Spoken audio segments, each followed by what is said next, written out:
Hello लोगोफोर बे समाव नोंथांमोननो टेट आसाम टेट नि थाखाय नोंथांमोननो मोनसे सिलेबास बेस हिसाबै पेपार 2 एबा एमई सेक्सननि एबा यूपी सेक्सननि बर' पेपारनि सायाव मोनसे नोट्स लाबोनानै होफैदोंलाय बे जाहैबाय नोंथांमोना नुगोन बाहाय से नाम्बारावनो जिहेतु दं मिशनारि मुगानि बर' थुनलाइनि सायाव रोखा गियान थानांगोन दा बर' थुनलाइनि मिशनारि मुगा जायखौ होनना बुंदों दा बिनि सायाव दा बेखौनो नोंथांमोनजों जा हायो जथायनानै लाबोनो नागिरनानै लाजादों दा बेयावहाय नोंथांमोनहा नोट्स टाइप मोननाय जागोन दा बेनिफ्राय जानो हागौ नोंथांमोननि गेजेराव गोबाङानो गोबां बाथ्राफोर मिथियोबाबो बेनि गेजेरजों माखासे मोनसे गोदान मोननो हागोन दा बेखौ मिजिंथिदों दा फैदो फारि फारि जागायलांदिनि नाथाय बिनि सिगां नोंथांमोनहा जुदि नायखांनानै इन्टारेस्ट मोनदोंबा एबा मोनाखैबाबो नोंथांमोना डिसक्रिप्शनाव खेबसे हाब अब्ला नोंथांमोना गासैबो गुबुन गुबुन सिलेबासजों लोब्बा थानाय गोबांथार क्लास लानाय आरो नोट्स होनाय नोंथांमोना बेयाव मोननो हानाय जागोन जेरैहाय नैबे बर'नि खन्थाइगिरि गोजा समर ब्रह्म चौधुरी बे खन्थाइगिरिफोरनि सिनायथि बेफोर गासैबो लाखांखानाय दङ डिसक्रिप्शनाव हाबबानो जाबाय आरो सुंद' सल' गोदान सल'मा बेफोरनि बागैबो लाखांनाय दंखाजोबो अलरेडि दा बेखायनो बेफोरखौ नोंथांमोना नाय आरो बेनिफ्राय चाइल्ड डेभेलपमेन्ट आरो गुबुनफोरनिबो होगासिनो दं लासै लासै नोंथांमोना जा हायो सानसेयाव मोनसे मोननै बेखौ नोंथांमोना मोननो हागोन आरो बेनि अनगायैबो गुबुनफोरबो मोननो हागोन दा फैदो जेखि जाया फारि फारि जागायलांदिनि जों नुनो मोन्दों दा बाहाय दङ बर' थुनलाइयाव मिशनारि मुगा होननानै बुङोबा गोबाङानो जोंना गोबां बायदिसिना बिबुंथि होदों जेरैजाय बर' थुनलाइयाव मिशनारि मुगा होननानै बानेश्वर बसुमतारी बिथाङा 1897 मायथाइनिफ्राय 1959 मायथाइसिमखौ बे समखोन्दोखौ मिशनारि मुगा होननानै बुंनाय जादों होनदों नाथाय बेखिनिया बेखौ बेसेबाङा गनायनानै लायो बे जेबो जोंनि फेक्टर नङा नाथाय मधुराम बर'आ मिशनारि मुगाखौ एज अफ मिशनारि लिटारेचार होननानै बुंनाय जादों बेयो जाथावगौ होनदों नाथाय क्रिटिसिजम हिसाबै जोङो नागिरोबा नुनो मोनो होनदों जे मिशनारि मुगाया जोंनि बर'फोरनि थाखाय मोनसे लिटारेरिनि थाखाय मोनसे पार्ट नङा दा बेखौ गोबां लिरगिरिफ्रानो बुंलांदों दा बे मानो नङा बेखौ नोंथांमोननि सिगाङाव बाहाय डिक्लेयार एबा बुफ्रुना होग्रोनो नागिरदों जों नुनो मोन्दोंमोन बर'फोरा गावहानो जेबो सोलोंथाइ गैयामोन बिजाब लिरनाय गैयामोन सोलोंनायनि बेलायाव जोंना जेबो रोखोमनि गैयामोन गोदो राजाफोरनि खुंनाय समनिफ्रायनो उनावहाय इंराजफोरा जेलाना फैयो बिनिफ्राय फैनानै आसामाव जे.डि. एन्डारसन मोनहा आसामनि असमियाफोरजों सोलोंथाइ होजेनबाय रामार लिरजेनबाय बिनि उनाव लासै लासै जोंनावबो बर'फोरखौ नुनानै बर'फोरखौ बिथांमोनहा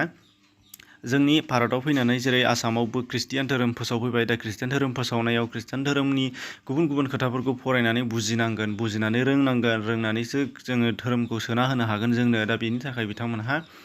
आसामावबो बर'फोरनि थाखाय बिथांमोनहा बर' रावखौ लिरनाय आखराव दिन्थिनो थाखाय बिथांमोनहा नाजाजेनदोंमोन बेखायनो बिथांमोनहा बर'नि रावखान्थि एबा ग्रामार लिरनानै गालांदोंमोन फ्राय जेसेबां लिरदों ग्रामारजों बेखायनो बे ग्रामारखौ लिरनानै गालांदों आरो ग्रामारजों लोगोसे बिथांमोननि माखासे लिरगिरिफ्रा एबा माखासे लिरनाय बिजाबफोराव जों नुनो मोनगोन जे बिथांमोनहा ग्रामारनि अनगायैबो बर'नि फक टेल्सफोरखौ माने खुगा थुनलाइफोरखौ खुगा सल'बाथाफोरखौ बिथांमोनहा जथायनानै गालांदों आरो बेफोरखौ माखासे मोनसे मोननै बिजिरलांदों नाथाय थुनलाइनि जेनेखि गुबुन गुबुन पार्टफोर जेरै जोङो नुनो मोनो जोङो खन्थाइ रायथाइ सुंद' सल' बायदिसिना रायथाइ सावरायनाय बेफोर गासैबो बाथ्राफोरखौ बिथांमोनहा बै समाव बेबायदि डेभेलप खालामलाङाखै एबा लिरनायखौबो जों नुनो मोननाय जायाखै दा बेखायनो बै समखौ गोबां खन्थाइ बिजिरगिरिफोरानो बर' थुनलाइनि मुगा होननानै बुंनाय जाया नाथाय बेखिनि समाव बिथांमोनहा बर'आ जेलासिम 1923 मायथाइयाव खन्थाइ मेथाइ मुंनि खन्थाइ बिजाब सुजुनायसिम बिथांमोननि सिगाङाव जेसेबां दङ गासैबो ग्रामारनि जोबमोन बेखायनो बिनिफ्रायसो जाबोदों बिनि उनाव बिबार मुगा फैबाय 24 बिनिफ्राय फारि फारि जाबोबाय नाथाय बिजाब आखारै जोंना बर'आव जों नुनो मोननाय जादोंमोन 1915 मायथाइयावनो बर'नि फिसा अ आयेन नाथाय बेबो मोनसे जेबो थुनलाइनि पार्ट नङामोन बेबो मोनसे जोंहा मामोन आयेन खान्थिनि बिजाबमोन दा बेफोरनि बागै आङो गासैबो डिटेल्स जायफोर एलपि सेक्सनाव दङ पेपार 1आव होगोन बिथांमोननि थाखायबो आं भिडिअ खालामखांखाबाय बेखौ नोंथांमोना नायनो हागोन बर' थुनलाइनि जारिमिननि सायाव दा जिखि जाया फैदो बाहाय नायदिनि गोबांथार बिजाबफोरा इंराजफोरजों सुजुलांजादोंमोन जेरैहाय बाहाय गाहायै जोंना रेभारेन्ड सिडनी एन्डेल बिथाङा बांसिन मख'जाथाव खालामदों जेरैहाय बिथाङा लिरदों एन आउटलाइन ग्रामार अफ द कसारि लेंगुवेज बेखौ लिरदों बे जाहैबाय 1884 बेखौ जों गोसोआव लानांगोन आरो बिथाङानो गांसे लिरबावदों दा कसारिस दा बे जाहैबाय 1911 बिथाङा लिरदों आरो बेयाव बिथाङा दा कसारिसआव कसारिफोरनि दरं जिल्लानि बै समनि दरं जिल्लानि सायाव बिथा खालामनानै कसारिफोरनि बागै बर'फोरनि बागै हारिमु खुगा थुनलाइ धोरोम बेफोर गासैबो बाथ्राखौ बिथाङा बे बिजाबाव बिजिरनानै गालांदों दा बेनिफ्राय दङ बर'फोरखौ बड' मुं होननानै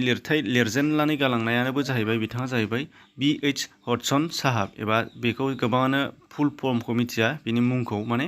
आबुङै मिथिया बे जाहैबाय ब्रेन हक्टन हडसन बिथाङा बेखौ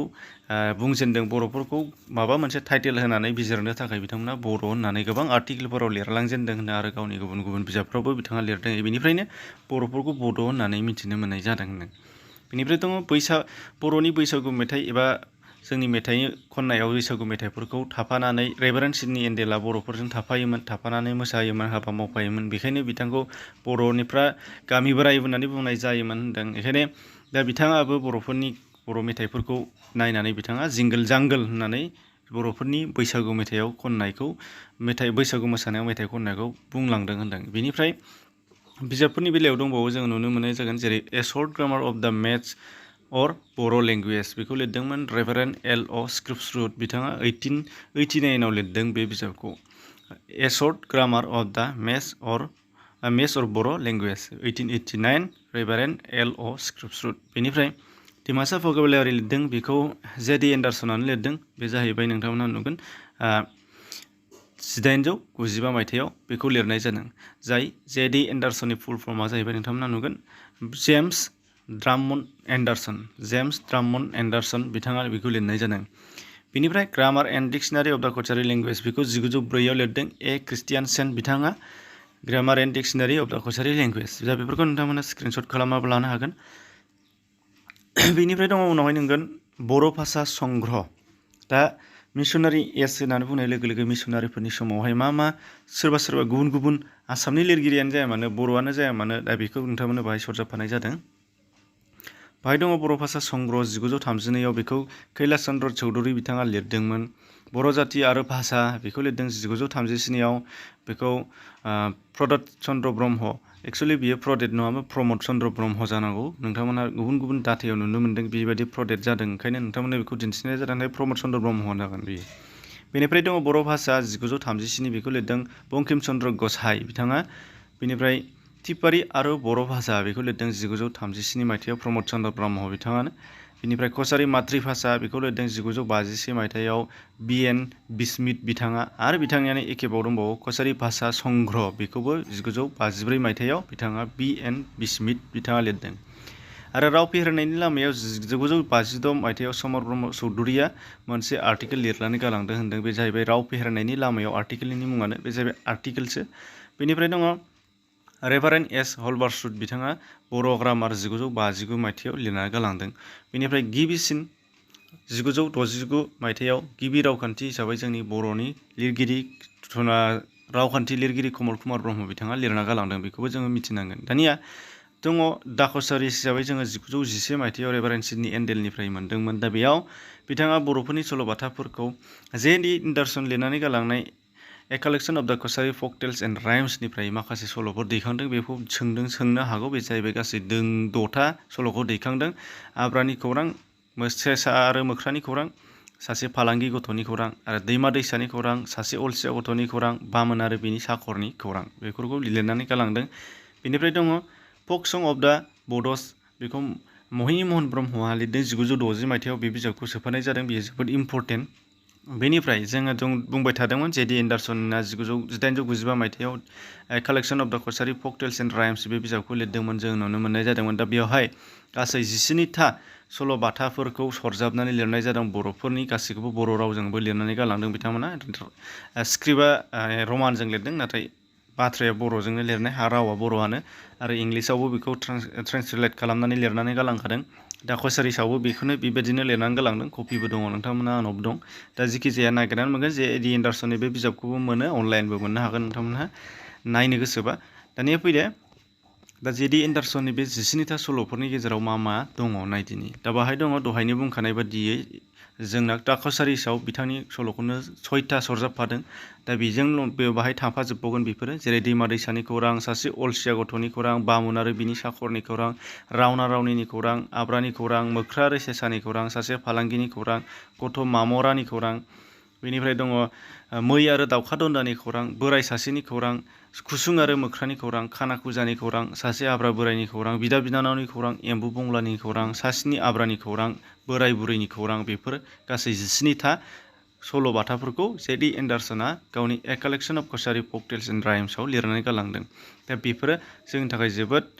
सम्पद। एक्सुवेलि जोंनो बयबो नांगौ, थानो नांगोन आरो बयबो बिजिरनो नांगोन। जेखि जाया मानो बेखिनिखौनो नोंथांमोननो जथायदों। आसा खालामो नोंथांमोनहा माबा मोनसेबाबो गोनां मोननो हादों आरो उनावहाय नोंथांमोनहा नागिरबावनो नांगोन। बेखिनिजों थोजासे जागोन बेखौबो आं बुंनो हाया।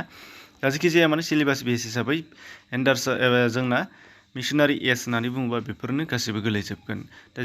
जेसेबांखि बुङा मानो गासैबो थांखांजोब्बायानो। एसेनोसै, गोजोन्थों।